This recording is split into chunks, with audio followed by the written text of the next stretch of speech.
na akong zombie. Maghapon akong tulala at hindi nagsasalita.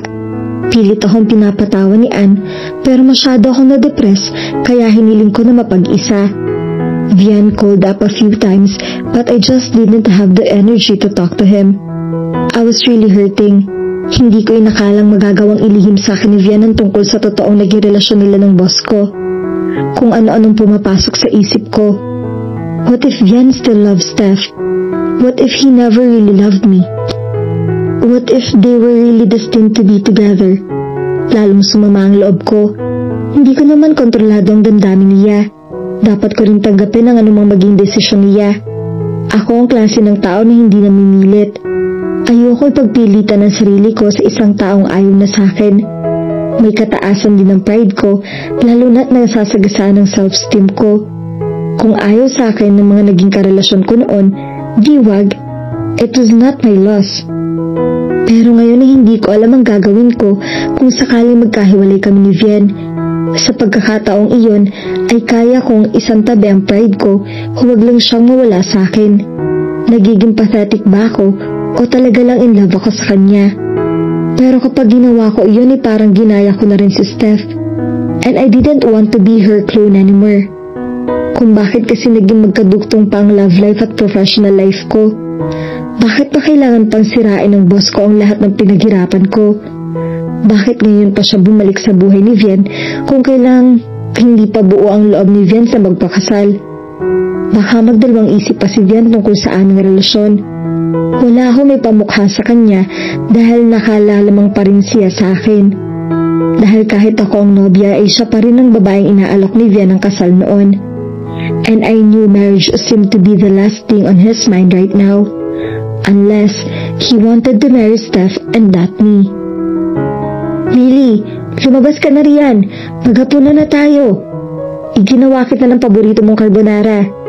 Sabi sa akin ni Anne nang kumatok siya sa pinto ng kwarto ko. Gusto ko na lang sana magtalokbong ng kumot at huwag nang lumabas ng kwarto pero alam ko rin na kailangan ko ng lakas kung gusto kong labanan ng sabayan si Steph. Kaya sumuko na rin ako sa pangungulit kay Anne. Sige, bababa na ako, sabi ko. I had made up my mind, hindi ako aatras. Hindi ko hayaang wala si Ben sa akin nang hindi ko siya pinaglalaban. Ayoko magsisi sa bandang huli. May the best girl win na lang sa amin ni Steph. Pagbaba ko sa kusina ay hinainan ako ni Anne ng carbonara. Napangiti ako dahil alam na alam talaga niya ang paborito kong comfort food. With Anne on my side, I knew I wouldn't go hungry from food and advice. Kamusta ka na pagkatapos mo marinig ang mga revelasyon ni Gwen? Kukumprontahin mo na ba si Vian o hahayaan mo siya na magkusa magsabi sa'yo ng mga bagay na iyon? Tanong niya. Umupo siya sa katabing silya ko at sinabayan ako sa pagkain. May nakahain din na garlic bread at iced tea sa mesa. Tiningnan ko siya. Medyo naguguluhan pa ako, Anne. Hindi ko alam kung anong dapat kong gawin. I really want to hear his side of the story, but I don't want to put Gwen in an awkward position. Ayoko kasing isipin ni Vian na kumukuha ako ng impormasyon tungkol sa kanya mula sa kanyang mga kaibigan. Baka mawala ang tiwala namin sa bawat isa. Malungkot na sabi ko. Ginagap niya ang kamay ko. Lily, isang pagsubok lang ito sa relasyon nyo na kapag nalampasan niyo ay lalo magpapakatatag sa relasyon nyo. Nasa sala ako noon at nanonood ng TV nang tumunog ang doorbell. Laking gulat ko nang makita kong si Vian sa labas ng gate. Pinagbuksan ko siya. Niyakap agad niya at pagkatapos ay dinaman niya ang aking noo. Bakit namumutla ka? May sakit ka ba? Nag-aalalang tanong niya. Inakay niya ako papasok sa bahay. Inuupo niya ako sa sofa. Napangiti na lang ako sa nakikita kong pagkakantaranta niya. Wala akong sakit. Medyo pagod lang. Sagot ko. Bakit hindi mo sinasagot ang mga tawag ko? Nagtatampo ka ba sa akin? May nagawa ba akong hindi mo nagustuhan? Tell me, honey, so we can work it out. Bakit, Vian? Guilty ka ba? Mayroon ka bang dapat na ipagtapat sa akin? Paghamon ko sa kanya. Namula ang magkabilang pisngi niya. Isang indikasyon na iyon na may inililihim siya sa akin. Han, I swear, I'm not guilty of anything. Kung ang pinagtatampo mo ay ang naabutan mo sa kondo ko, maniwala kang hindi ko ginusto iyon. Kasama ko rin dun sina Pao at Gwen, pero hindi mo na sila naabutan. Believe me. Stuff means nothing to me now. Depends sa niya. Anong gagawin mo kapag nalaman mong may feelings pa pala siya sa'yo at gusto niyang buhayin ang relasyon niyo? Han, gaya nga ng sinabi ko sa'yo noon, it's over between us. Hindi siya pwedeng manghimasok sa atin. I won't allow it. Isa pa, may boyfriend na siya, kaya malabo mangyari na gusto niya akong balikan. She's not that kind of girl. Sabi niya na halatang napipi ko na. So, sinasabi mong iniisip ko lang na gusto niyang isabotahe ang relasyon natin? Naiinis na sabi ko. Lumalabas pa ngayon na mas may tiwala siya kay Steph. She's not out to sabotage anything, Lily. Kung gusto niya tayong sirain, bakit tinutulungan ka niya sa trabaho? She means well, Lily. So don't worry. She's on our side. Are you sure about that? Nagdududang sabi ko. Alam ko na ang talagang motibo ni Steph. Hindi ko lang magawang isalawat na iyon sa kanya dahil tiyak na hindi siya maniniwala. I guessed he needed to find out for himself what his ex was up to. Huminga siya ng malalim. Tila napipiko na siya sa kakulitan ko. Yes, simpleng sagot niya. But you haven't answered my question. Do you still love her? Pilit ko. I don't love her anymore. He looked straight into my eyes. Hindi ako masyadong naniniwala sa kanya. Malakas ang pakiramdam ko na may pagtingin pa rin siya kay Steph at itinatago lamang niya iyon sa akin. One thing that kept bugging my mind was that he still hadn't told me about their broken engagement. Nang dumating ako sa opisina ay naabutan ko na si Steph doon. Abala siya sa pagbababa sa proposal na tinatapos ko. Nakakunot ang noo niya. Kumatok ako para makuha ko ang atensyon niya. Nagtaas siya ng tingin sa akin. Pinapasok niya ako. Ibinaba ko sa gilid ng desk niya ang isang tasa ng kape na tinimpla ko para sa kanya. Tatalikod na sana ako palabas ng opisina niya nang magsalita siya. Is Vian okay now? Nilingon ko siya at ninitian. He's okay now. Salamat ulit sa pagsugod niya sa kanya sa ospital. Think nothing of it. That's what friends do for each other. Kung wala na po kayong kailangan, ilalabas na po ako.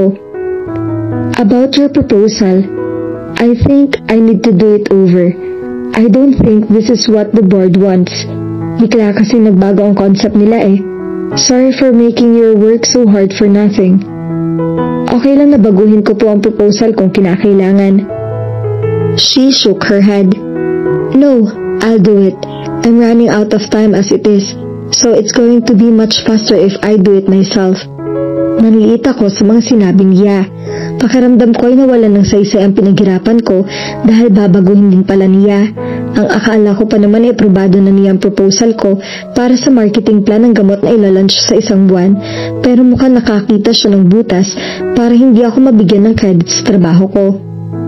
Sorry ma'am if I didn't live up to your expectations. Nakatungong sabi ko. Tumayo siya at tinapik ako sa braso. These things happen, Lily. Bata ka pa at marami ka pang dapat malaman sa trabahong ito. Katulad din na marami ka pang dapat matutuhan sa buhay. Unlike me, who has many experiences in life and business. Sagot niya na tila sinusukat ang aking pagkatao. Ano po ibig niyong sabihin? Nalilitong tanong ko. Life is hard, Lily. Maraming kang dapat isakripisyo para magtagumpay. I really believe you have the potential. Gusto ko itong tulungan magtagumpay. Thank you for your confidence in me. I just hope I won't disappoint you again. I hope so too. Bumalik siya sa kanyang desk. Palabas na ako ng opisina niya nang magsalita uli siya. Are you and Vian doing okay?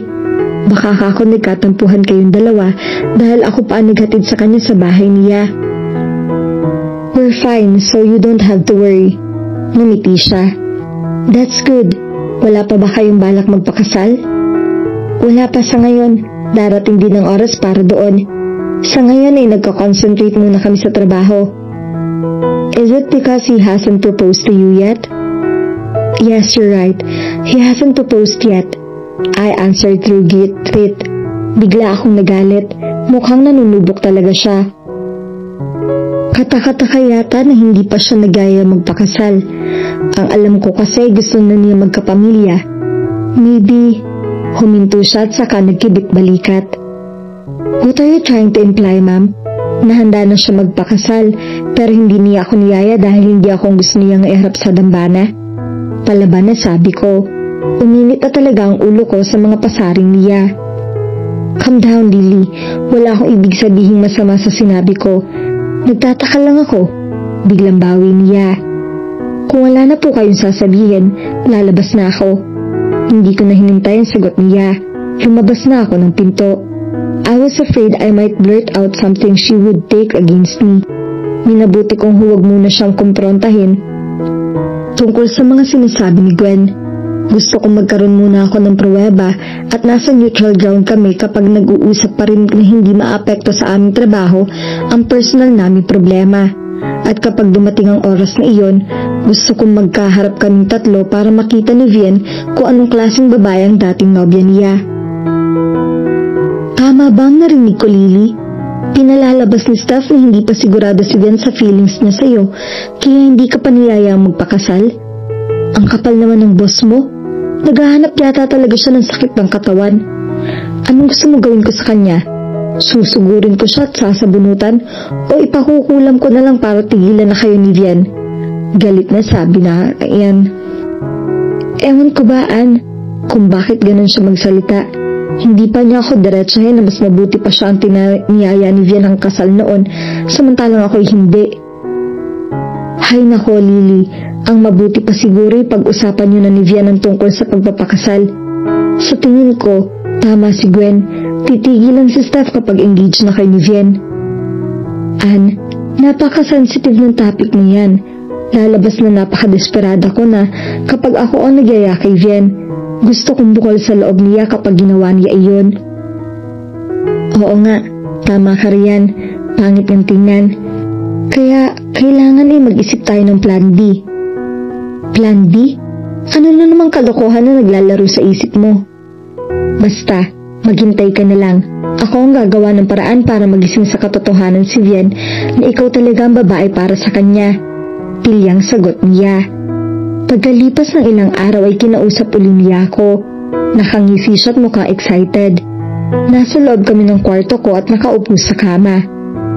May lakad tayong barkada sa Biyernes ng gabi, sabi niya. Anong lakad? At sino-sino ang kasama natin? Diskumpyadong sabi ko. Basta, may sorpresa ako sa'yo. Siguruhin mo maganda ka sa gabing iyon, ha? Ann, please lang, sabihin mo na ang pinaplano mo. Hindi ko sasabihin sa'yo dahil malamang na hindi ka pupunta kapag sinabi ko sa'yo kung sinong espesyal na bisita mo. Ralph, ikaw ba yan? Gulat na gulat ako pagkakita sa gwapong lalaking kaharap ko. Ako nga, Lily. Ralph Ventura in the flesh. Hinalikan niya ako sa pisngi. To say I was thrilled to see him was an understatement. Pagkalipas ng 4 na taon ay noon ko lang uli siya nakita. He was my first love. We were college sweethearts and we were together for more than 2 years. Nagkahiwalay lang kami na umigrate ang pamilya niya sa Australia. Ang tagal ko nang iniyakan noon ng pag-alis niya. Mahal na mahal ko siya noon. He was everything I ever wanted in a man. Siya ang naging pamantayan ko tuwing may nanliligaw sa akin. Kahit si Vian ay kumpara ko na sa kanya. Nang magpasya siyang umalis ay sinikap naming huwag masira ang aming relasyon. But a long-distance affair didn't suit us well. Balde-balde ang luha ng iniyak namin bago kami nakapagdesisyong maghiwalay. Pinutol namin ang aming komunikasyon. Mas mainam kasi na wala na kaming komunikasyon kahit kaunti para makapag-move on kami pareho. After Ralph, I had 3 failed relationships. May short-lived lang ang mga iyon. Rebound relationship lang ang mga iyon dahil hindi ko pa mabura sa puso ko si Ralph. Until Vian came along. Simula noon ibihira nang sumagi sa isip ko si Ralph. I knew I was finally over him, but see him again tonight brought back a lot of sweet memories. Ganon din kaya ang nararamdaman ni Vian nang magkita uli sila ni Steph? Kailan ka dumating? Nagbabakasyon ka ba rito sa Maynila? Excited na tanong ko kay Ralph. He led me to a table and we sat down. Doon ko lang napansing pandalawahan lang ang mesa. Naset up ba ako ni Ann? Hey, tayo lang ba nandito? Hindi ba nararating ang tropa? Relax, Lily. Darating din sila maya-maya. I just want us to spend some quiet time together before they arrive. Paniniguro niya. Nakahinga ako ng maluwag. Hindi ko dapat kalimutan na may nobyo ako at hindi magandang tingnan na kasama ko ang ex-boyfriend ko. Now I understood why Vian tagged me along with his dinner with Steph. Para ako nagtataksil sa kanya ngayon may kasama akong ibang lalaki. Lalo na at ex ko pa. Kung kaming dalawa lang talaga ni Ralph ang magdi-dinner ay talagang sasakalin ko si Ann dahil sa paglalagay niya sa akin sa alanganin. Somehow, I still felt guilty.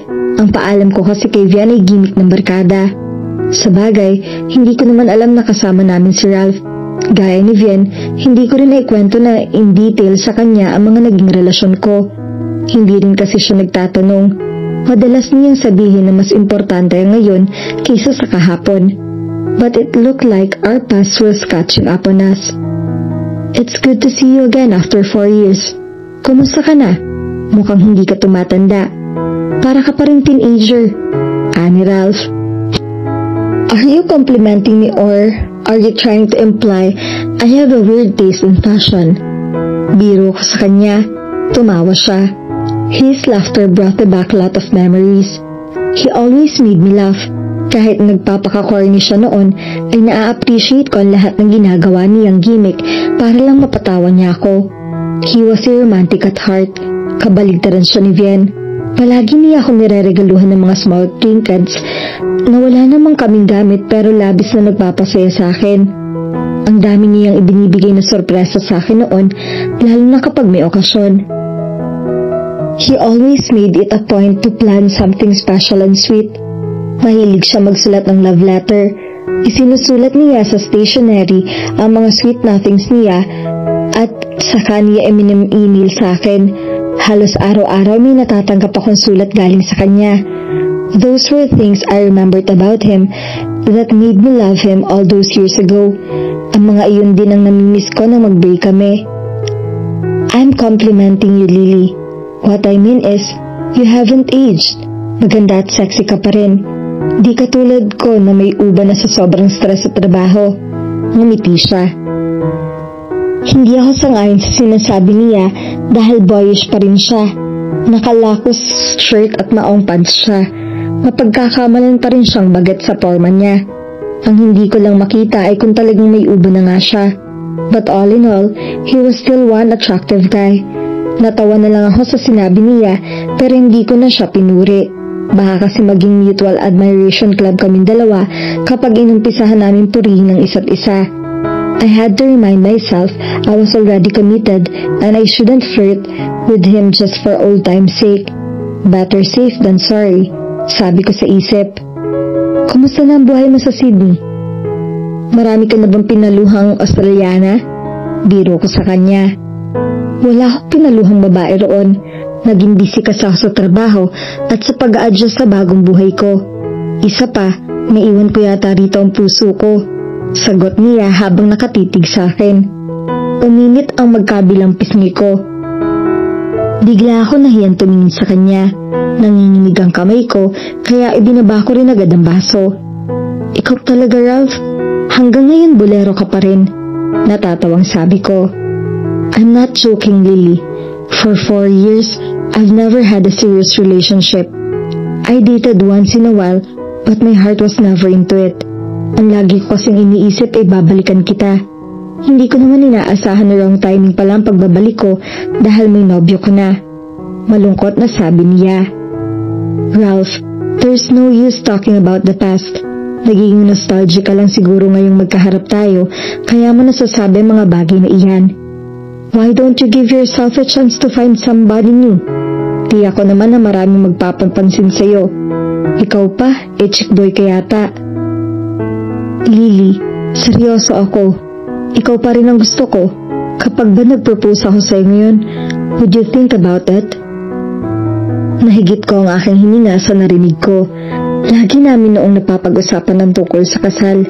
Lagi kasi niyang sinasabi na ako ang gusto niyang pakasalan at dahil in love ako sa kanya, paniwalang paniwala ako na tutuparin niya iyon. Pero nung maghiwalay kami, tuluyan ko na iyong inalis sa aking isip. Now, after 4 years of being apart, a marriage proposal was something I wasn't expecting from him. Ralph, I think you're moving way too fast for me. Hindi pa nga ako nakaka-recover muli sa ating pagkikita inaalok mo na agad ako ng kasal. I said calmly even if I could still feel my hand shaking. I'm sorry if I shocked you. Gusto ko lang kasing malaman mo ang intensyon ko. Gusto kong sumama ka sa Australia at doon tayo magsisimulang muli. Ralph, may mahal na akong iba. Kung may tao mang gusto magpakasal sa akin, si Vian yon. Sorry if I'm being too blunt, but I just want to be honest with you. I understand, Lily. I'm sorry if I was way out of line. Gusto lang kasing malaman mo na ang totoong nararamdaman ko ngayon. Hinawakan niya ang kamay ko at hinalikan iyon. Dali-dali kong binawi ang kamay ko. Don't do that, Ralph.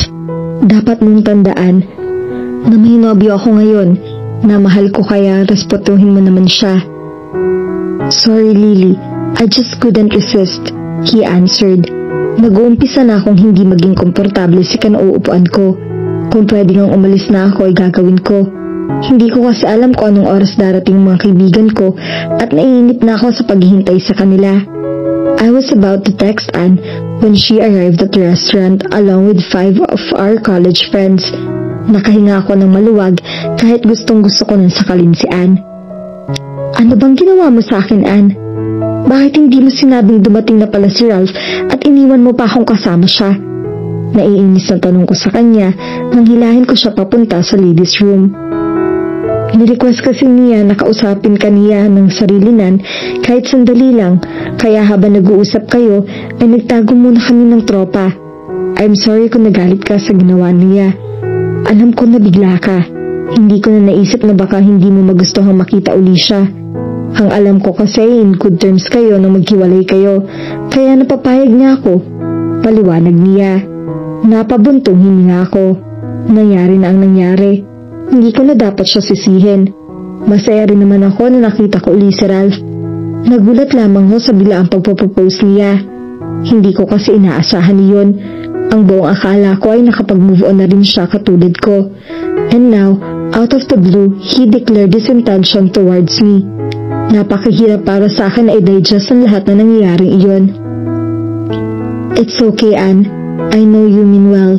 Tapos na yon. Just don't leave me alone with him again. Baka nakakalimutan mong may boyfriend ako. Kapag nakarating kay Vian na nagpagkita ako sa ex ko, tiyak na magagalit yun sa akin. Bakit siya magagalit? Kung siya nga, very chummy sa ex niya. Nakataas ang kilay na tanong ni Anne. Hindi sila chummy. Hindi naman niya makikipagkita kay Steph na silang dalawa lang. Pagdepensa ko kay Vian. How can you be sure? Alam mo namang pilit na inaagaw sa'yo ni Steph si Vian. Hindi ako lolokohin ni Vian. Okay, I rest my case.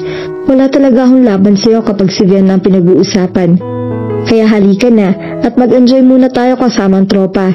Saka mo na isipin ang masalimuot mong love life. Hinila na niya ako pabalik sa aming mesa. Nag-enjoy ka ba sa get-together ng tropa niyo, Lily? Tanong sa akin ni Vian. Nagmemeryenda kami sa isang snack bar pagkatapos namin manood ng sine.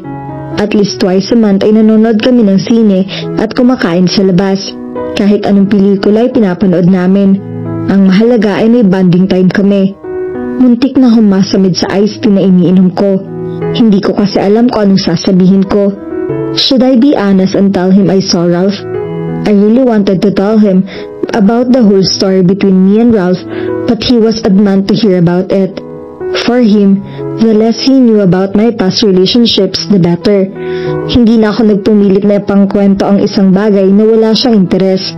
In the end, I decided to tell him the truth although I deleted the part that we were alone together for a brief time.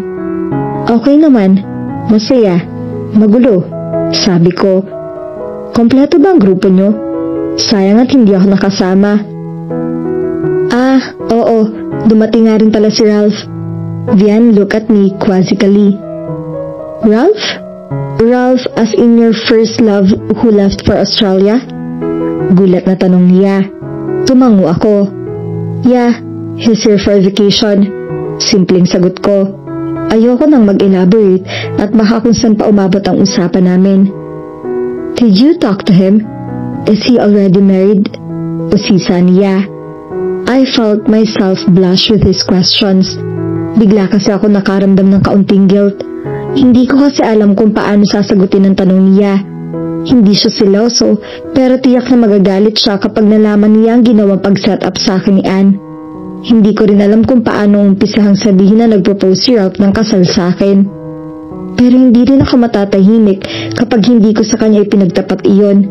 After all, nang magkita sila ni Steph ay kasama niya ako. Oo, nagkausap kami sandali. No, he's not yet married. Tumingin ako sa kanya. Kumunot ang noon niya. Kung tama ang basa ko sa ekspresyon niya, mukhang nag-aalala at nagsaselo siya. He was about to say something, but it seemed he changed his mind and he just continued eating. Na-disappoint ako sa reaksyon niya. Hindi ko naman inaasahan magsaselo siya dahil nagkita kami ng very much single ng ex ko, pero sa nakita ko ay parang baliwala lang iyon sa kanya. Sandali lang siyang nabahala, pero sa kalaunan ay ipinagkibit-balikat lang niya ang sinabi ko. Hindi ko nga alam kung matutuwa ako dahil talagang labis ang tiwala sa akin o mayayamat ako dahil parang wala namang anuman sa kanya na nakasama ko si Ralph nang hindi niya kasama. Paano kung sabihin ko sa kanya na nagpropose si Ralph sa akin? Ano kaya magiging reaksyon niya? Ganun pa man, hinagpasya na lang ako manahimik. Kung siya nga ay hindi naging honest sa akin tungkol sa naging engagement nila ni Steph, ako man siguro maaaring maglihim din sa kanya. Kahit may karapatan siyang malaman ang ginawa ni Ralph, ay tatago ko muna iyon sa ngayon. Hindi dahil may balak akong tanggapin ang alok ni Ralph, kundi gusto ko lang solohin ang proposal niya. It was not every day a girl received the marriage proposal and I wanted to savor it. Dahil kahit hindi man ako gustong pakasalan ni Vian sa ngayon, kahit paano ay may isang lalaki nag-alok sa akin ng kasal. And it was more than enough for me right now. Pagkatapos namin magmerienda, ay nag-stroll kami ni Vian sa mall. Hindi na uli namin ipinag-usapan si Ralph. Hindi ko rin kinamusta sa kanya si Steph, kung nag-uusap at nagkikita ba sila ng sila lang. Kahit gusto ko rin itanong sa kanya tungkol sa broken engagement nila, ay hindi ko pa rin magawa. Somehow, gusto kong manggaling sa kanya yon. I wanted him to open up with me without me forcing the story of him. Nagpa siya akong enjoy sa daling kasama ko siya, kaysa pag-usapan ba namin ng mga ex namin. We decided to look around for a wedding gift for Pao and Gwen. In a few weeks' time, ay ikakasal na ang dalawa at excited na ako para sa kanila. Isa si Vian sa mga groomsmen ni Pao, habang kami ni Jonas ang kakanta sa simbahan. I was really looking forward to seeing Vian in a tuxedo. Knowing his sense of style, I knew he would really look awesome. And at the back of my mind, I was hoping Pao and Gwen's wedding would inspire him to finally propose to me. Because there was nothing more I wanted but to get married to the man I loved. But everything took a turn when Vian called me up and said he wanted to talk to me a few days after our movie date. He sounded tense and distracted. Hindi ako nagtanong kung bakit. Basta ang sabi lang niya, hihintayin niya ako sa bahay. Then he hung up on me, leaving me wondering. Dali-dali ako umuwi sa bahay. Hindi ko alam kung anong daratnan ko roon, pero may kaba sa aking dibdib na may hindi magandang mangyayari sa pagitan namin. As expected, Vian was already there when I arrived. He was waiting in his car and when he saw me approaching, he immediately got off. Hahalik sana ako sa kanyang pisngi pero umiwas siya sa akin. Nagulat ako sa ginawa niya. Napag-iwas na kaya lang lumakad na lang ako papasok sa bahay. Sumunod siya sa akin. Nang nasa loob na kami ng sala at umarap ako sa kanya, ay may inabot siyang envelope. Kinuha ko iyon at binuksan. Laking gulat ko sa nakita. Inside the envelope were pictures of me and Ralph in the restaurant, and I must say we look intimate in the shots. Tell me, Lily, what do these pictures mean? Galit na tanong niya. Saan nanggagaling ang mga ito, Vian? Sino nagbigay sa'yo ng mga to?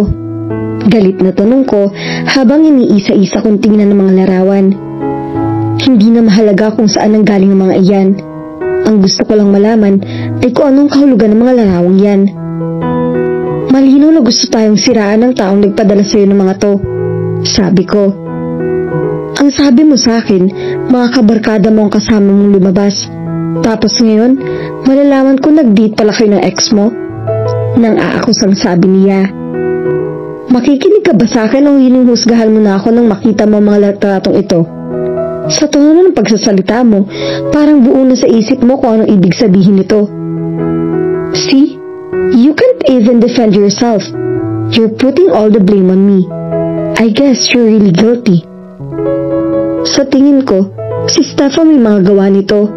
Hindi muna niya inalam ang buong kwento at ibinigay niya sa'yo ang mga litratong ito para pag-awayin tayo. Leave Steph out of this. Wala siyang kinalaman dito. This is about you seeing your ex behind my back. Hindi totoo yan. Nagkataon lang na kami ang unang dumating sa meeting place kaya nagkausap kami sandali. Ni hindi ko nga alam na darating siya roon. Pinakihirapan ko lang siya ng maayos. Anong gusto mong gawin ko? Talikuran siya at mag-walk out? Well, these pictures speak for themselves.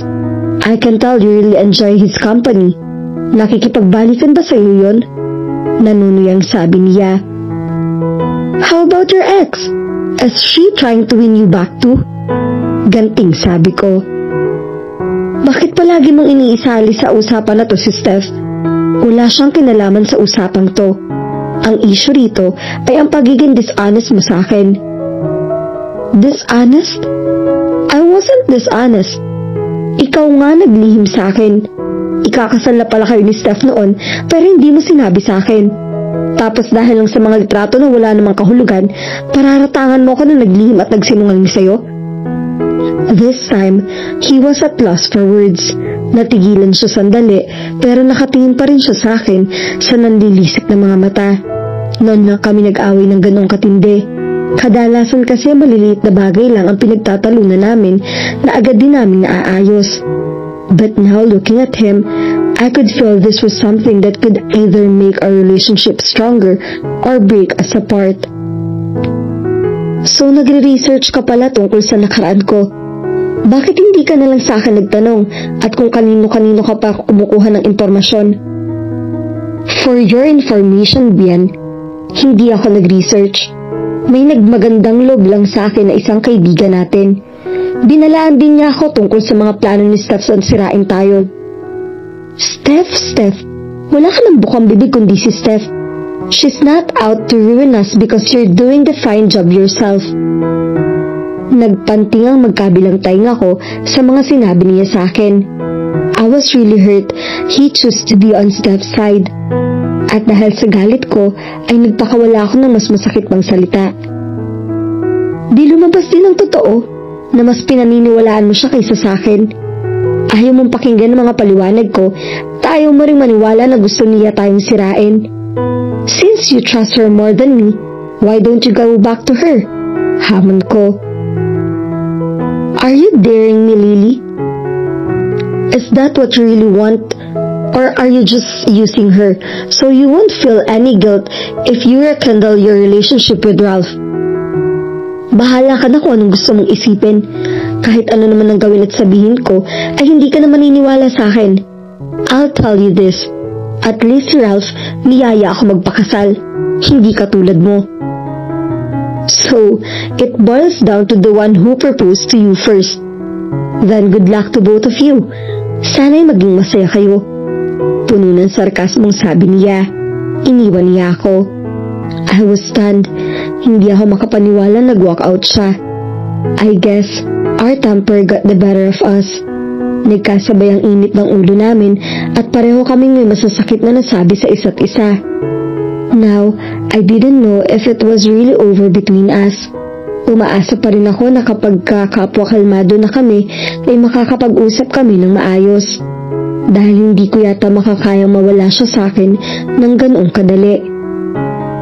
Umiiyak pa rin ako nang dumating si Ann sa aming apartment.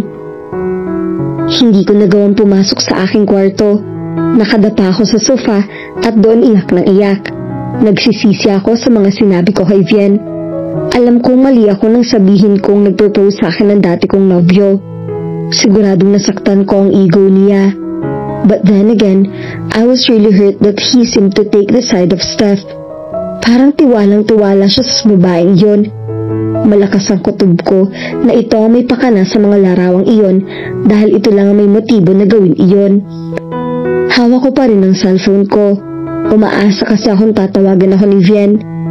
Kahit isang simpleng text message lang na galing sa kanya na nagpapahiwatig na gusto niya kami magkaayos ay sapat na para kumalma ko. Pero ilang oras na lumipas ay hindi pa rin siya tumatawag o nagte-text. Ngaling-ngaling tawagan ko siya pero parang wala akong lakas ng gawin iyon. Ano nangyari sa'yo, Lily? Bakit ka umiiyak? Tanong sa akin ni Ann na umupo siya sa tabi ko. Humikbi-hikbi ako at hindi ko magawang magsalita. Umalis siya sandali. Pagbalik niya, inabot niya sa akin ng isang basong tubig. Umupo ako at ininom iyon. Parang uhaw na uhaw ako. Pagkainom ko, inabutan niya ako ng mga panyo. I blew my nose as hard as I could and wiped my away tears. I was still having, but I was slowly calming down. Ano ba talaga nangyari? Ngayon lang kita nakita umiyak ng ganyan. Bumuntong hininga muna ako bago nagsalita. I think Vian and I broke up. Sagot ko. What? Break na kayo? Bakit? Magkakasunod na tanong niya. Someone took pictures of love on me at pagkatapos ay pinadala sa kanya mga iyon. Nagkasagutan kami at nag-walk out siya. Paliwanag ko. Muli na namang namasa ang aking mga mata habang ikinikwento ko nangyari. Sinong gumawa nun? Huminto ito at kapag kuha ni napapitik sa ere. Hindi kaya kagagawa na naman ni Steph ito? Iyon din ang kutob ko, pero wala naman akong katibayan kaya hindi ko siya pwedeng basta paratangan. Sagot ko. Then, we need to investigate. Sigurado akong siya ang nasa likod nito. Dapat ay may ipapakita ka ng pruweba kay Vian bago muli siya kausapin. Tumango ako bilang pagsang-ayon.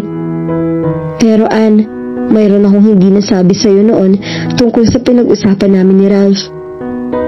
Ano yun? Kumunot noo ang kanyang noo. Gusto ni Ralph na makipagbalikan kami. Tumigil ako sandali sa pagsasalita habang nakanganga si Ann. And he asked me to marry him. Tuluyan na siya nalaglag sa sofa. Napasigaw ako. Tinulungan ko siyang makatayo at makaupo uli ng maayos. Ano ka mo, Lily? Inalokan ng kasal ni Ralph? Tinanggap mo ba ang alok niya? Alam ba to ni Vian? Sunod-sunod na namang tanong niya. Oo at hindi. Sagot ko. Pakiulit nga at pakipaliwanag na mabuti ang sagot mo. Naiinis na sagot niya. Napaislid ako dahil sa kakulitan niya. Alam kong hindi siya titigil kaya idinitalye ko sa kanya ang ibig kong sabihin. Oo, inialok niya ako ng kasal. Hindi ko tinanggap ang alok niya. Oo, nasabi ko na to kay Vian sa gitna ng pagtatalo namin kanina. Bruha ka, Lily. Nagawa mong ilihim sa akin to? Teka, bakit mo nireject ang alok ni Ralph? Don't you want to consider it? Ann, bago ko isipin pakasalan si Ralph, dapat siguro ay mag-reconcile muna kami. At sa maniwala ka man o hindi, malayo yun sa isip ko ngayon. Mas importante sa akin na magkaayos kami ni Vian. Ang ibig mong sabihin, umaasa ka pa rin na magkakaayos pa kay ni Vian? Wala ka na ba talagang feelings para kay Ralph?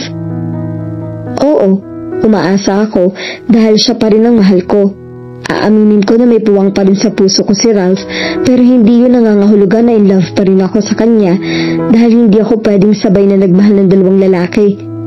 Hindi kaya ng puso ko na maging sa alawahan. Amen. I hear you loud and clear. Pero kung break na kay ni Vian, Dapat mo ring isipin ang posibilidad na pwede mo na uling mahalin si Ralph. Malay mo, kaya siya dumating ngayon ay dahil destiny mo talaga siya. At ganun din si Steph kay Vian. Binato ko siya ng trophy low. Ano ka ba, Ann? Ang kulit mo naman. Hindi switch ng ilaw ang puso ko. Hindi ko pwedeng i-off and on kung kailan ko gusto at lalong hindi ako pwedeng magmahal ng ibang ganun-ganun na lang. Sa ngayon, mas priority ko na magkaayos kami ni Vian, kaya huwag mo na natin pag-usapan si Ralph. Sorry for playing the devil's advocate here. I'm just asking you to keep your options open. Pero sige, pilitin mo magkasundo uli kayo ni Vian. Pero dapat, pag-isipan mo rin makipagbalikan kay Ralph. Payo niya. Hindi ko na siya sinagot. Tumayo na lang ako. Nagkulong ako sa kwarto. Kailangan ko makapag-isa. Kailangan kong pakaisipin ang susunod na hakbang ko para makuha kong muli ang puso ni Vian. Maaga uli akong dumating sa opisina ng umagang iyon. Sa pagkakataong iyon ay nauna akong dumating sa kanya kaysa sa boss ko. Pumasok ako sa opisina niya para ayusin ang desk niya. Or to be more precise, I wanted to snoop around in case there were something in evidence lurking around her office. Hindi dapat siya makahalata na nagkaproblema kami ni Vian. Hindi niya dapat malaman na unti-unti nang natutupad ang mga plano niya. Sisikapin ko na magbago ang mangyari iyon ay nakaisip na ako ng paraan para maibalik sa dating samahan namin ni Vian. I wouldn't let her win. Hindi siya karapat-dapat na magtagumpay. Pilit ko pa rin paghihiwalayin ng trabaho at personal kong buhay. Dapat ay manaig pa rin ang paggalang ko sa kanya bilang boss ko. Kahit gaano kahirap ay gagawin ko. Kahit pilit niyang sinisira ang buhay ko, ay hindi pa rin ako pagdadaig sa kanya. At sa puntong iyon, ay alam kong ako pa rin ang mananalo sa bandang huli. Nang dumating siya ay magilo ko pa rin siyang binate. She looked at me quizzically, as if trying to see if there was something bothering me. At dahil ayoko may malaman siya, ay ngiti-ngiti lang ako. Maaaring hindi siya magtatanong dahil baka mahuli ko siya sa mismong bibig niya. At dahil nag-iingat nga siya, ay tiyak na oobserbahan na lang niya ako. I would let her speculate. Tinatawagan ko si Vian sa cellphone niya pero hindi ko siya makontak. Laging unattended ang cellphone niya. Ilang mensahe na rin ang iniwan ko and answering machine niya pero hindi pa rin siya nagre-reply. Hindi ko naman siya magawang matawagan sa opisina dahil alam kong wala siya roon kundi nasa job site. I was getting a bit worried. Iyon ang unang pagkakataon na hindi siya unang tumawag sa akin pagkatapos namin magkaroon ng hindi pagkakaintindihan. Madalas kasi ay siyang nauunang makipagbati at makipag-ayos kahit ako pa ang may kasalanan. Ayaw na ayaw niyang pinatatagal ang away namin. I just hope sooner or later he would come around so we could talk again. Desperado na nga siguro ako magkaayos kami kaya nag-text ako sa kanya at nakiusap ako sa kanya na tawagan o i-text naman niya ako. I waited for his reply the whole day. Tuwing tutunog ang cellphone ko ay iniisip kong siya na iyon. But it was never him. Matatapos ng office hours ko pero hindi pa rin siya tumatawag. Dahil depressed na ako ay umuwi na akong eksakto sa oras. Nagpaalam ako sa boss ko at pinayagan niya ako. Pasakay na ako sa elevator nang maalala ko na iwan ko palang cellphone ko. Chino-charge ko nga pala yun sa desk ko. Bumalik ako sa pwesto ko at doon ko narinig na tila may kausap si Steph sa telepono.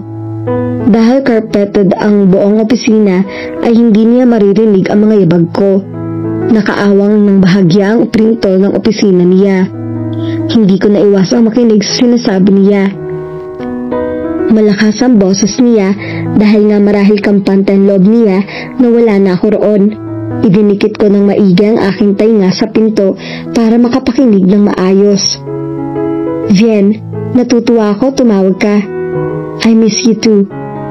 Sana, pagbalik mo ay magkita ulit tayo. Si Lily, she's fine. I think she's taking everything well. She looks happy. I think you made the right decision. Mas mabuting tapusin mo ng lahat kaysa patagalin mo pa ang paghihirap mo. She's a nice girl, but we both know she's not the right one for you. I am glad I can give you relationship advice now. Sinundan pa niya yon ng tawa. Nangiilid ang mga luha ko. I wanted to bowl right there and then, but I had to keep my dignity intact. Mukha talaga nagkakamabutihan ng dalawa at tila kay staff pa humingi ng payo si Vian para sa tungkol sa sitwasyon namin. Gustong-gusto ko na siyang sugurin at dukutin ang mga mata niya, pero pinigil ko ang aking sarili. I wanted to be alone for now, and I didn't want to see her face and at this very moment. Nakasakay na ako sa bus nang makatanggap ako ng text message mula kay Vian. It was a short and impersonal message. I'm here in Davao. 1 week ako rito. I will try to call you up when I return to Manila. For now, I stand by my decision.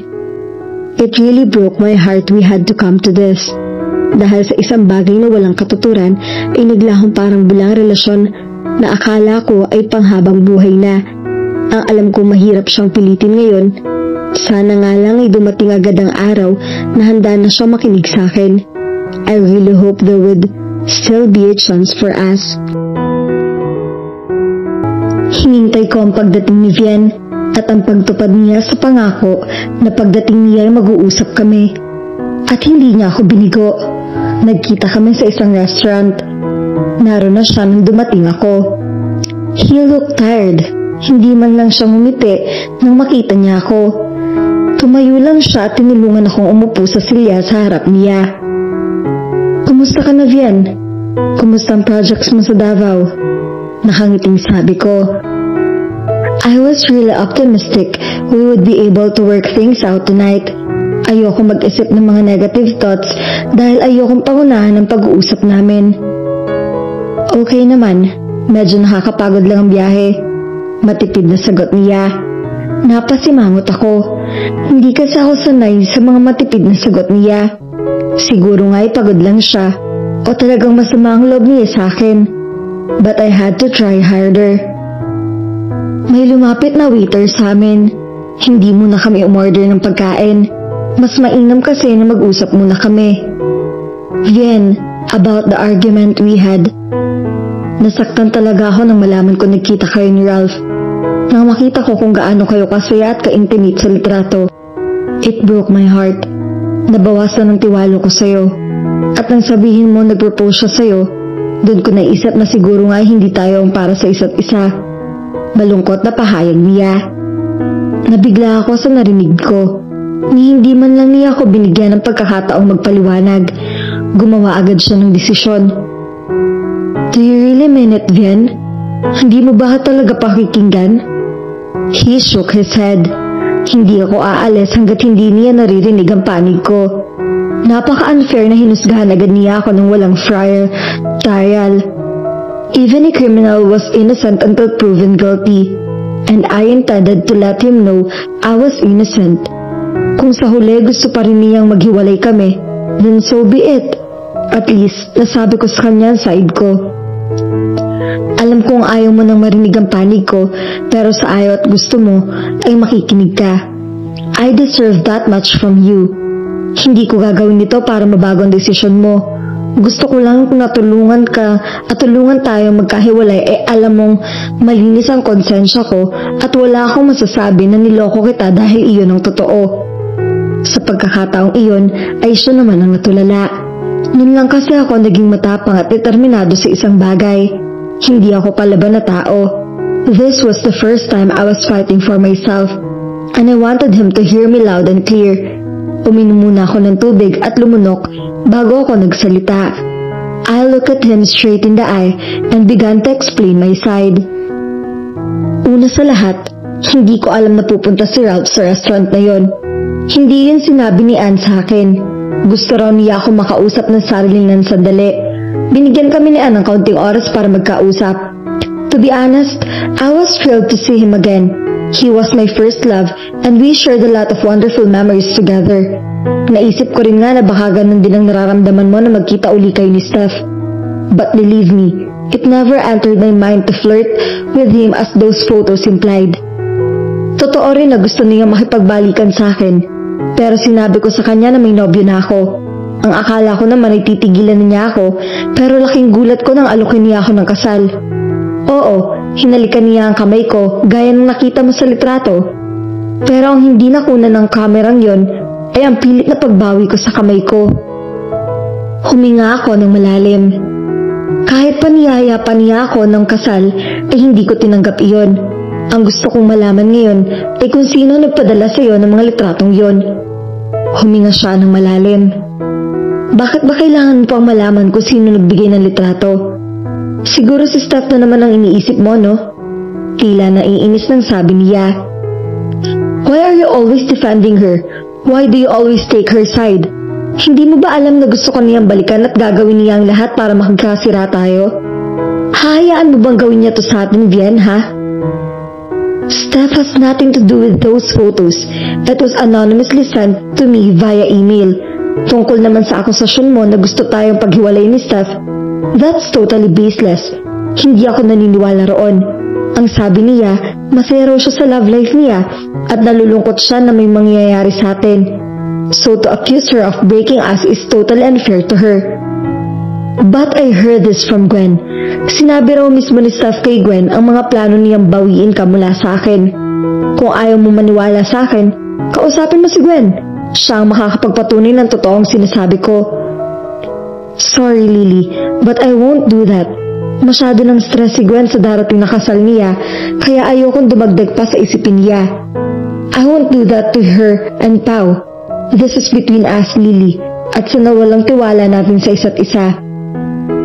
So hindi ka naniniwala sa paliwanag ko?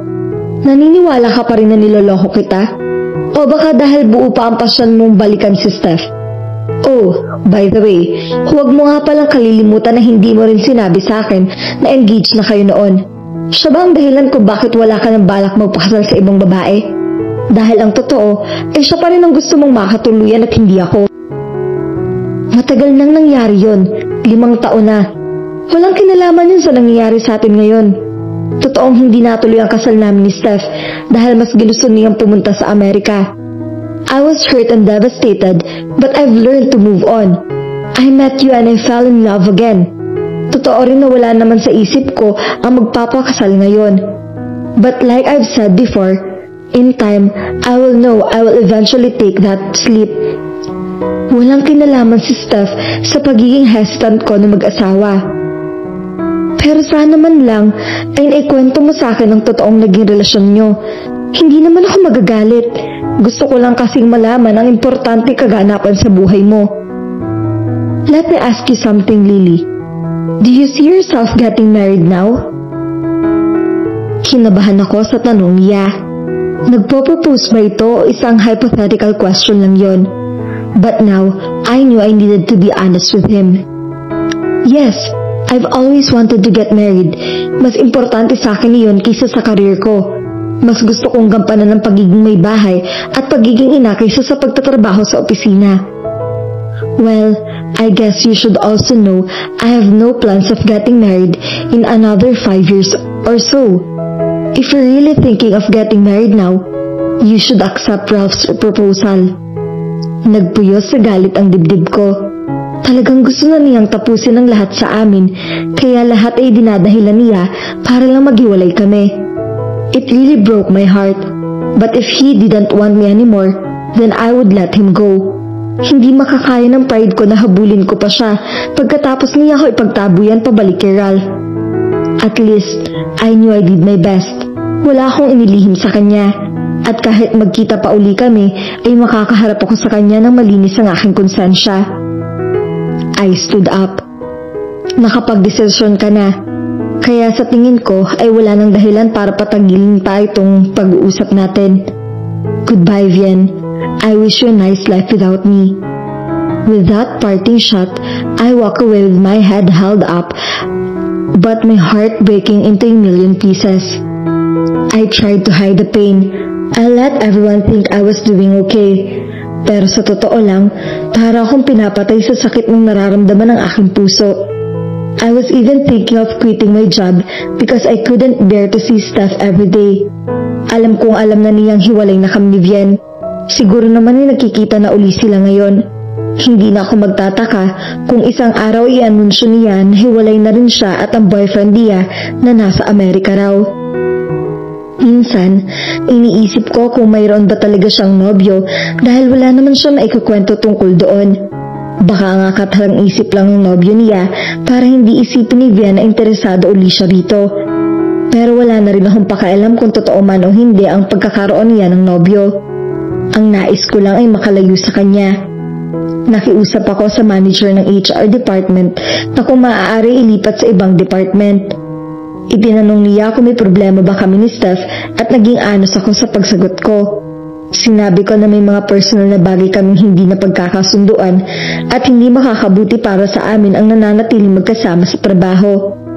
The HR manager was sympathetic towards me. Nangako siya na kapag may nakabakanteng posisyon sa ibang department ay gagawin niya lahat para mailipat ako. Nakahinga naman ako ng maluwag. Simula nang makarating sa kaalaman ni Ralph na naghiwalay na kami ni Vian ay lalo siyang naging prosigidong suyuin ako. I wasn't really interested in going out with anybody this soon, but I knew I needed to make a change in my life. Naisip ko rin na hindi pwedeng nagmumukmuk lang ako sa bahay.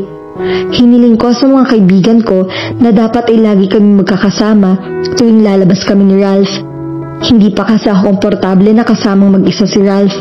Parang naninibago pa rin ako sa kanya. Pakiramdam ko nga na wala ang dating chemistry namin. Sinisikap ko magustuhan uli siya. But somehow, we just didn't seem to jibe as before. Marami na rin nagbago sa kanya.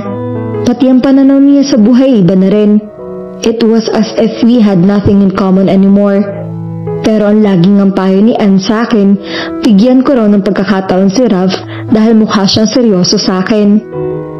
Nakakasiguro daw ako sa intensyon niya para sa akin. He was offering me a future Vian was not ready to give me.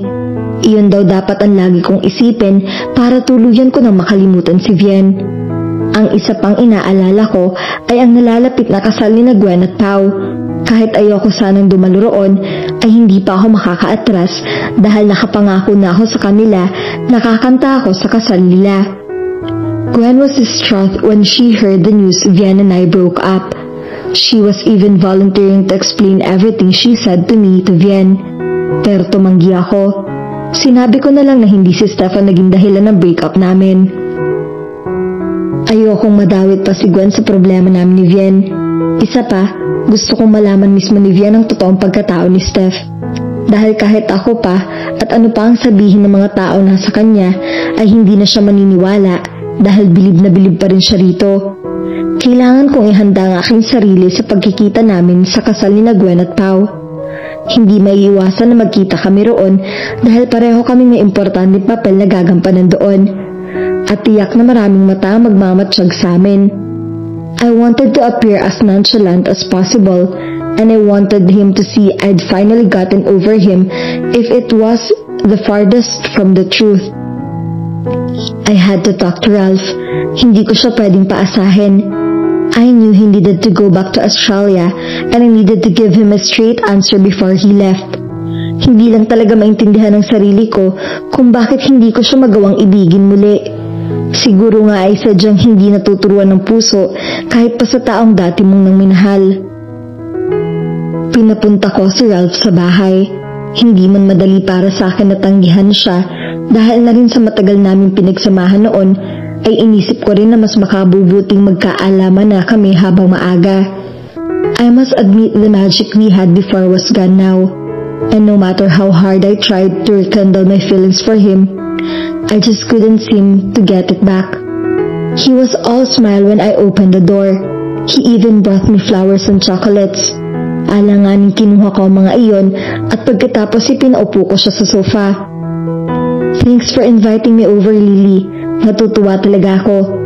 Sasagutin mo na ba ako ngayon? Biro niya. I gave him a faint smile. Sa totoo lang, medyo pinanghihinaan ako ng loob sa gagawin ko. Hindi ko yata kayang biguin si Ralph. After all, isa siya sa mga taong labis na nagpapasaya sa akin ng mga nagdaraang araw.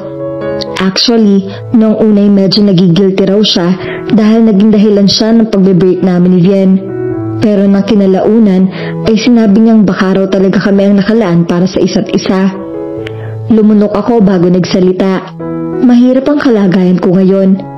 I really didn't want to break his heart, but I knew I couldn't ask him to wait for me forever.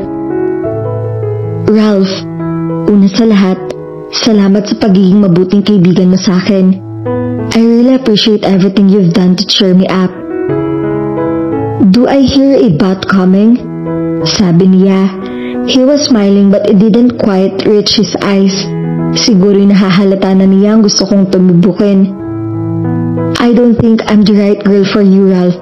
Or to be brutally honest, I'm not in love with you. Hindi mo na ba ako matututuhang mahalin? Pagpipilit nito. I don't know, Ralph. For now, I don't think I'm capable of loving someone else. Mahal ko pa rin si Vian. I know it will take me a long time to recover the same way it took me to get over you. I hope you understand. Ayoko kasing paasahin ka sa wala. That would be unfair to you. I understand, Lily. Wrong timing talaga ang pagbalik ko sa buhay mo. But I'm still not losing hope. Malay mo, pagbalik ko uli ay single pa tayo pareho at sa pagkakataong yun hindi na kita pakakawalan pa. Tingnan natin, wala naman talaga makakapagsabi kung ano ang mangyayari bukas.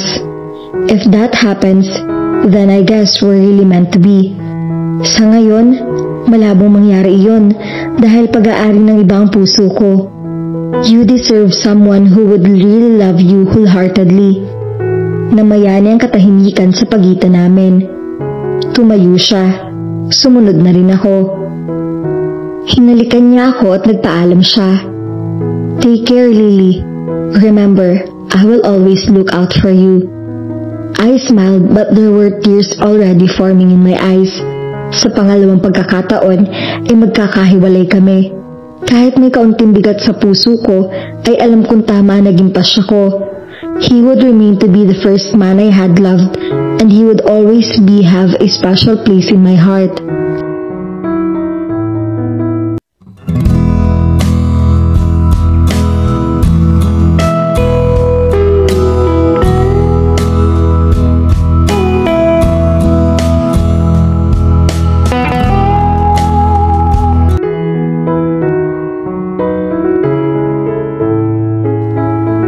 Nasa opisina ako at kasalukuyan nagpapahinga.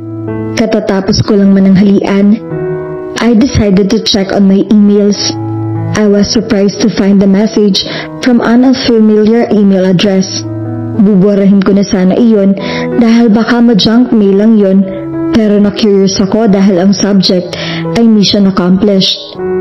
When I opened the message, I was stunned with what I read. Ang sabi ng sender ay basahin ko raw mabuti ang lahat ng nakasulat doon. Gusto raw niyang malaman ang lahat ng nakasulat roon. At gusto niyang manatiling anonymous para maprotektahan niya ang sarili. Inside the message were all the correspondence of Steph and one person named GSP101. Nakadetalye sa email na iyon ang kung ano at paano pinlano ni Steph na paghiwalayin kami ni Vian. How she ruined my life. I knew it was authentic when I saw the office email address Steph used. May naka-attach din ng mga litrato namin roon. Nanghina ako pagkakita sa mga yon. Naroon ang mga litrato ipinakita sa akin ni Vian. Ang iba roon ay halatang dinoktor lamang. They were intimate photos of me and Ralph locking a kiss. Hindi totoo ang mga iyon dahil walang nangyaring ganun sa amin ni Ralph. Now I knew why Vian was already really determined to end everything between us. These photos totally incriminate me. Kahit sino makakita ng mga larawang iyon ay iisipin na niloloko ko talaga si Vian. I read one of the messages. Mission accomplished. I've already sent pictures to Vian. Hopefully, he will think it's all authentic. Na niloloko siya ng girlfriend niya. Congrats, Steph. It looks like everything is working according to your plan. I know you'll get back together in no time. And another email said Steph would ruin my career. Doon ko rin nalaman na ang marketing proposal na ginawa ko na sinabi niyang babaguhin niya ay ipinasa niya sa board. na wala siyang binago roon. Pero hindi niya sinabi na ako ang gumawa nun. She passed the proposal as her own and didn't give me any credit for the work I put into it. Hindi ako makapaniwalang magagawa niya yon. Nanginginig na ipinagpatuloy ko ang pagbabasa sa email. I never thought she could be so mean. Matagal na pala silang break ng American boyfriend niya. Bago pa man siya umuwi sa Pilipinas ay hiwalay na sila. Marahil ay sinabi lang niya iyon para hindi siya pagdudahan ni Vien. I knew I needed to control my emotions. Ayoko muna siyang kumprontahin. I needed to be methodical about the situation. Hindi ako dapat maging padalos-dalos sa mga susunod na hakbang ko. I wanted to take her by surprise. Because now, I had the upper hand. Ang laki talaga ng pasasalamat ko sa kung sino man nagpadala sa akin ng email na yon. Soon, I would be vindicated. I set the wheels in motion. Hinihintay ko lang na dumating ang balita kay Steph at kumprontahin niya ako para magkaalaman na kami. I was not really confrontational person, but this time, I knew I had to stand my ground. Hindi ko hahayaang tatapak-tapakan ako ng kahit sino, lalo na't alam kong hindi ko dapat maranasan ng ganong treatment. Inuna ko ang pagsasubmit ng report sa HR department at sinuportahan ko ng mga ebidensya ang mga paratang ko kay Steph. I even got a hold of marketing proposal from the CEO's secretary. Doon ko napatunayan na talagang ninakaw niya ang marketing proposal na pinaghirapan ko. They were really shocked to find out Steph would do such a thing.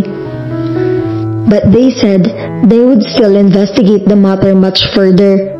Sumang-ayon din ako sa mungkahi nila dahil gusto ko rin malaman ang punot dulo ng lahat ng to. Business as usual ako kapag kaharap ko si Steph. Ipinapakita ko sa kanya na walang nabago sa pakikitungo ko sa kanya. Even if I was seething in anger, I still wouldn't show it in front of her. Nun ko lang napatunayan na magaling pala akong artista kung kinakailangan. Sumagot ako sa nag-email sa akin ng mga correspondence ni Steph. Itinatanong ko kung sino siya. Isang maikling sagot lang ang natanggap ko. Isa lang daw siyang concerned person at huwag ko na raw alamin ang pagkakatao niya. Ang mahalaga ay natulungan niya akong malinis ang pangalan ko. Hindi na ako nag-usisa pa. If he or she wanted to remain anonymous, then I should respect that. Nagpapasalamat na lang ako na ginawa niya yon. Dumating ang araw ng pagtutuos namin ni Steph. We were both summoned to the boardroom. Kung ako ay may idea na sa magiging agenda namin, siya ay mukhang clueless pa rin. Although I still didn't know what the outcome would be, I was hoping it would be in my favor. After all, ako nadedehado. Naroon ang CEO namin na Mr. Alfredo Fernandez. Kasama niya ang assistant niya. Nandun din ang HR manager na si Miss Letty Gonzaga. Pinaupo nila kami at pagkatapos ng maikling batian ay nagsimula na magsalita si Mr. Fernandez. Steph, it has come to our attention that the marketing proposal you submitted as your own work is not really your idea, but Miss Lily Salvador's. Is that true? Diretsong tanong nito. Tumingin ako kay Steph. Bigla siyang namutla. Hindi agad siya nakaimik. But being the consummate, convincing bitch that she was, I knew she had an answer already to defend herself. Siguro naisip din niya na darating ang pagkakataong yon. You must be mistaken, sir. The marketing proposal I submitted to you was my idea. Miss Salvador just put some inputs to it. The only mistake I might have done is that I didn't include her name on the proposal. Depensa niya sa sarili. Steph, Lily has submitted evidence that would prove otherwise. She also gave us the original disc and some paperwork she had done that would prove she was the one who made the proposal. He handed her the pieces of evidence we all gathered. Inimbestigahan na rin namin ikaw. And I must say, I'm really disappointed in your work ethics. I believe this is not the first time you did something like this. In your previous jobs, you also stole ideas from your subordinates and passed them as your own. I'm giving you a warning. Clear up this mess and make sure Miss Salvador would be given credits, or else you're fired. Napatungo siya. Wala na siyang lusot. Hindi na siya sumagot. Bagkus ay tahimik na lang. Kung may gagawin kang kalokohan, huwag mong gagamitin ang ating kumpanya. Nakarating din sa kaalaman ko tungkol sa mga personal attacks mo sa assistant mo. Ikaw raw ang dahilan ng paghiwalay nila ng boyfriend niya. Steph was about to speak up when Mr. Fernandez interrupted her. Don't dare deny it, Steph. We also have the evidence regarding that matter. I'm really disappointed.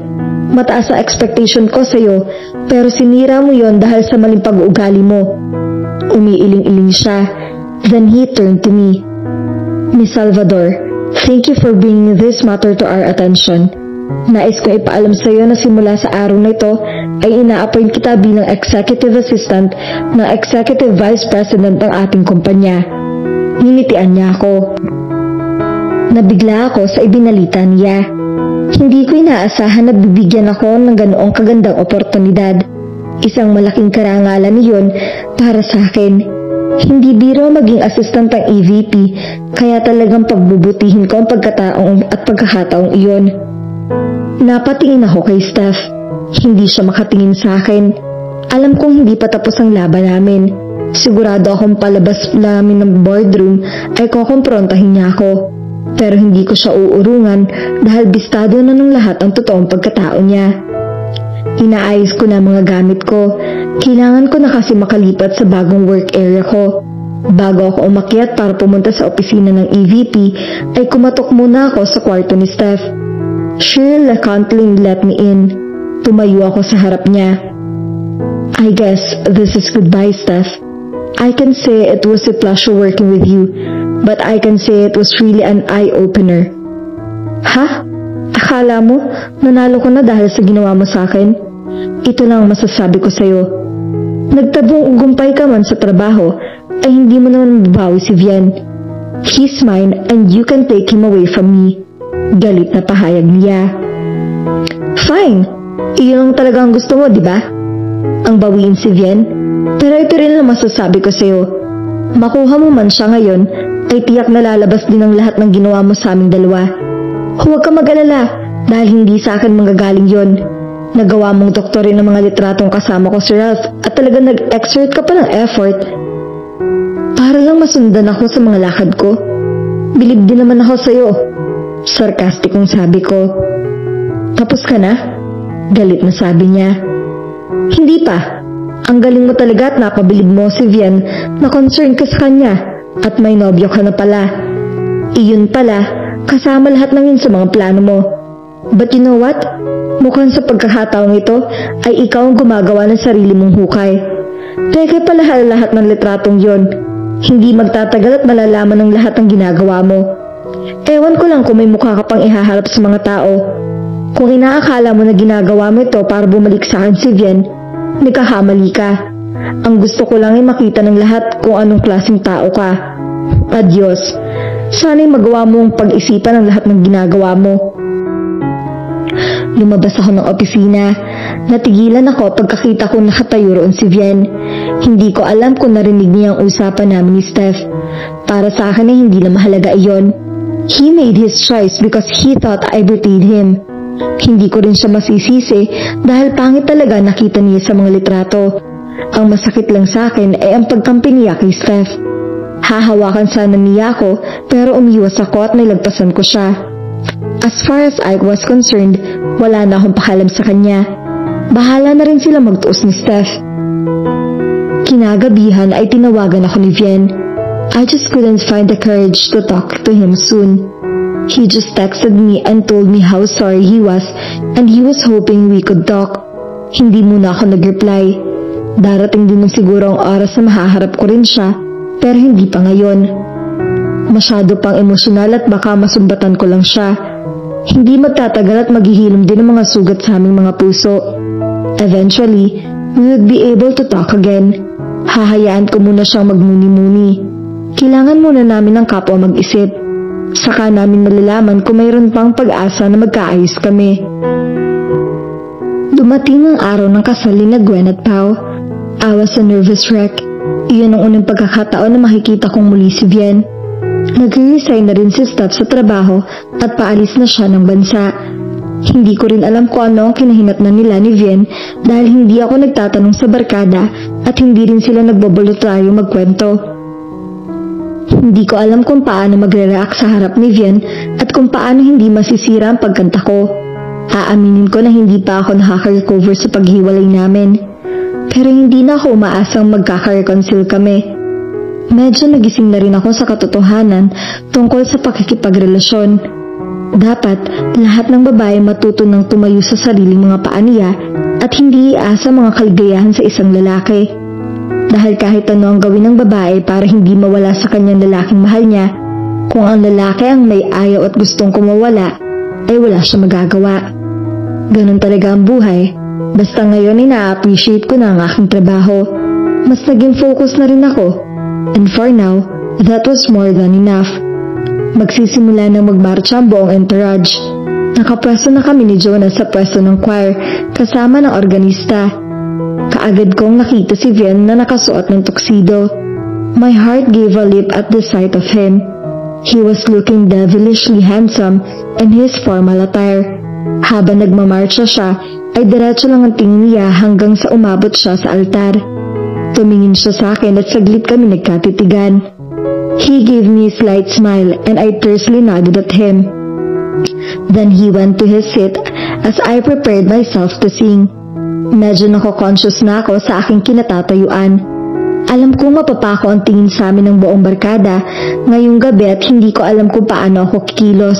Nahalata yata ni Jonas ang pagiging kabado ko kaya pinainom muna niya ako ng maligamgam na tubig. Okay ka lang? Tanong niya. Tumango ako. Ayos lang, kaya ko to. Natatawang sabi ko. Ngumiti siya. All throughout the ceremony, I could feel Vien's eyes looking at me, especially when I was singing. Ako man ay napapatingin din sa kanya, lalo na mag-exchange na ng vows ang mga ikinakasal. Our eyes met for a brief moment, but I quickly looked away. Medyo teary-eyed ako sa eksenang iyon.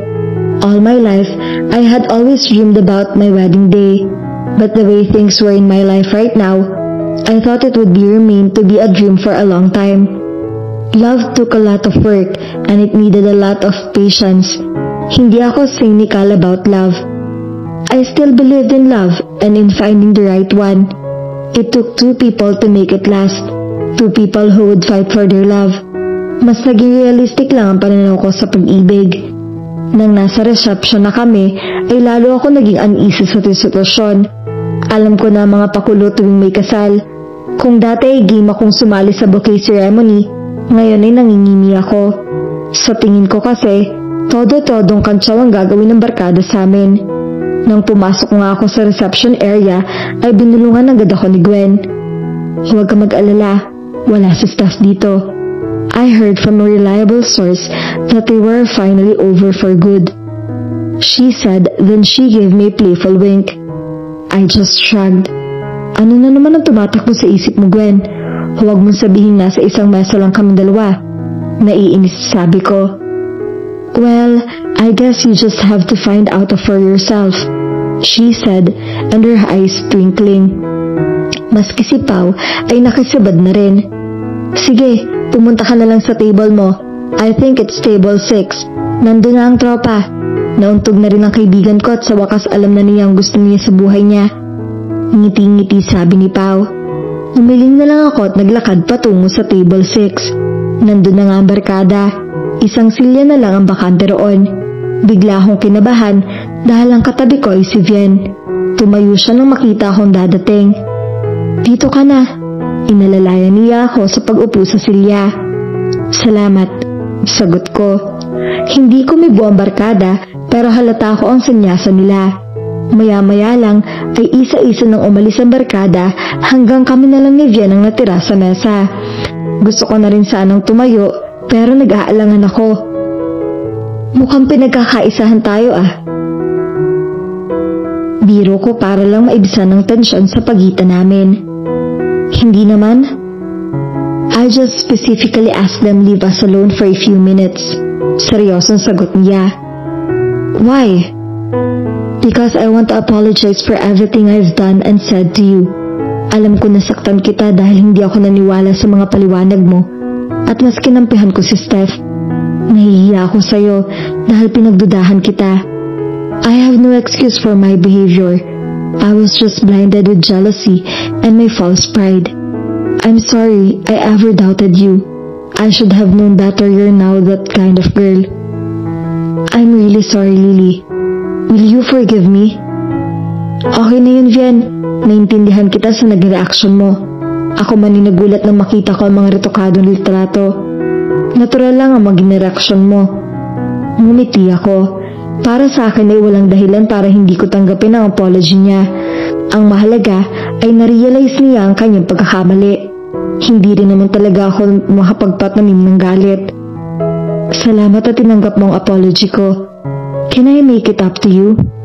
How? Pwede ba uli kitang ligawan? I want us to start over, Lily. I'm willing to start from scratch. I want to erase all the pain and heartaches I've caused you. I was a fool to believe Steph, and I'd be a bigger fool if I let you go completely. No need, Vian. You mean, bastard ako? Nalungkot na sabi niya. Umiling ako. No, what I mean is, let's not start from scratch. Let's just learn from all the mistakes and the heartaches we've been through. Sa tingin ko, mas tatatag na tayo ngayon dahil sa mga problemang pinagdaanan natin. Hindi na ako nagdalawang isip na tanggapin siya muli dahil mahal ko na rin siya at alam kong ganun din siya sa akin. Ngumisi siya ng maluwag. Thank you, Lily, for this second chance. Sisiguruhin ko makakabawi ako sa'yo habang nabubuhay ako. Is that a proposal? Akala ko ba hindi ka pa handang mag-asawa? I gasped. Tinitigan niya ako sa mga mata at ginagap niya ang aking kamay. When we were apart, that was when I realized I wanted to spend my lifetime with you. And I made a vow that I would do anything to get you back into my life. I love you, Lily, for now and for always. Then he reached for something under the table. For you, he said at he handed me a bouquet of red roses. Salamat. I love you too, Vian. Forever. Kinuha ko ang mga bulaklak. Sandali kaming nagkatitigan at sabay kaming napangiti. Naistorbo lang kami nang marinig namin ang pagtunog ng mga baso. Humihingi ang mga bisita ng halik mula sa bagong kasal. Tumingin kami sa mga bisita at doon namin nakita na sa amin pala nakatuon ang pansin nila. Pati ang videographer ay nakatutok sa aming mga kilos. Kiss! Kiss! Hiyaw ng mga tao sa pangunguna ni Gwen at Pao. Wala na kami nagawa kundi pagbigyan sila. Vian leaned towards me and gave me a sweet kiss amidst the cheer from the crowd. Pero parang hindi namin naririnig ang giyawa nila. We were both lost in the moment and in each other. And that was all that mattered. At dito na po nagtatapos ang kwentong pag-ibig ni Steph at Vian. At lagi po nating tatandaan, kung mahal mo talaga ang isang tao, ang lahat ng hirap ay nagiging daan tungo sa mas matibay na pagmamahalan. At sa tamang panahon, may isang tao magpapatunay sa iyo kung bakit ka para sa kanya at kung bakit hindi ka para sa iba. Sana po ay minakuha kayong aral at inspirasyon sa kanilang pag-iibigan. At muli po ay samahan at suportahan niyo po ako sa mga kwentong pag-ibig na ibabahagi ko sa inyo. Maraming salamat po! God bless at ingat po tayong lahat!